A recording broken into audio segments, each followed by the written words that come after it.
17 তারিখ দিবাগত রাত্রে 17 ডিসেম্বরে পরিচালিত হত্যা ও হামলাকাণ্ডের ধরন দেখে বোদ্ধামহল আশঙ্কা করছেন যে সাদপন্থীদের সাথে বাংলাদেশ বিরোধী আন্তর্জাতিক ও অভ্যন্তরীণ অপশক্তির যোগ সাজশ রয়েছে। তাই তাদের বিরুদ্ধে যথাযথ পদক্ষেপ গ্রহণ করা না হলে শুধু তাবলীগের কাজই নয়, বাংলাদেশের নিরাপত্তা বিপন্ন হওয়ার আশঙ্কা রয়েছে। প্রিয় সাংবাদিক বন্ধুগণ,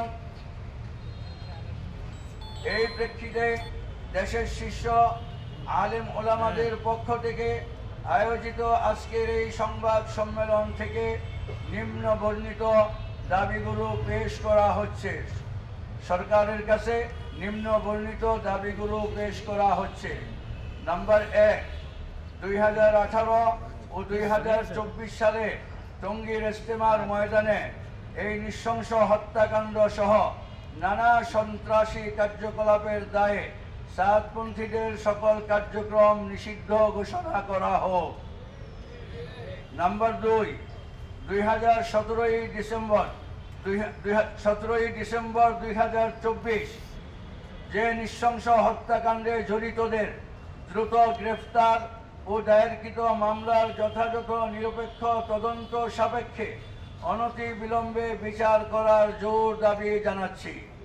আবারও বলছি, নাম্বার 2, 2024 17 ডিসেম্বর দিবাগত রাত্রে এই নৃশংস হত্যাকাণ্ডে জড়িতদের দ্রুত গ্রেফতার ও দায়েরকৃত মামলার যথাযথ নিরপেক্ষ তদন্ত সাপেক্ষে অনতি বিলম্বে বিচার করার জোর দাবি জানাচ্ছি।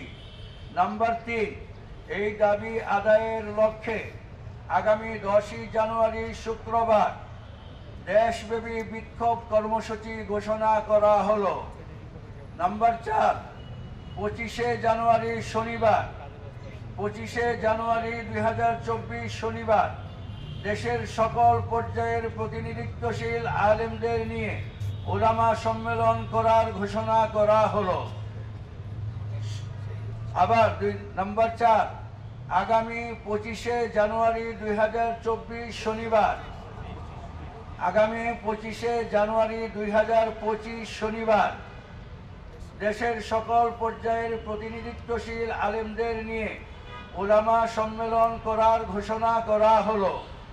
সেই অবধি যদি সরকার পক্ষ থেকে কার্যকর কোনো পদক্ষেপ ও আশানুরূপ কাজের অগ্রগতি লক্ষ্য করা না যায়, তাহলে ইনশাআল্লাহ পরবর্তী সিদ্ধান্ত ওলামা সম্মেলন থেকেই ঘোষণা করা হবে।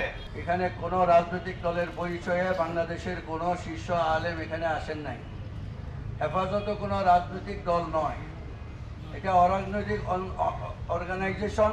বাংলাদেশের দিনিয়াতের ব্যাপারে আমরা সকল ওলামা একরাম দায়িত্ববোধ থেকেই একসঙ্গে কাজ করতেছি।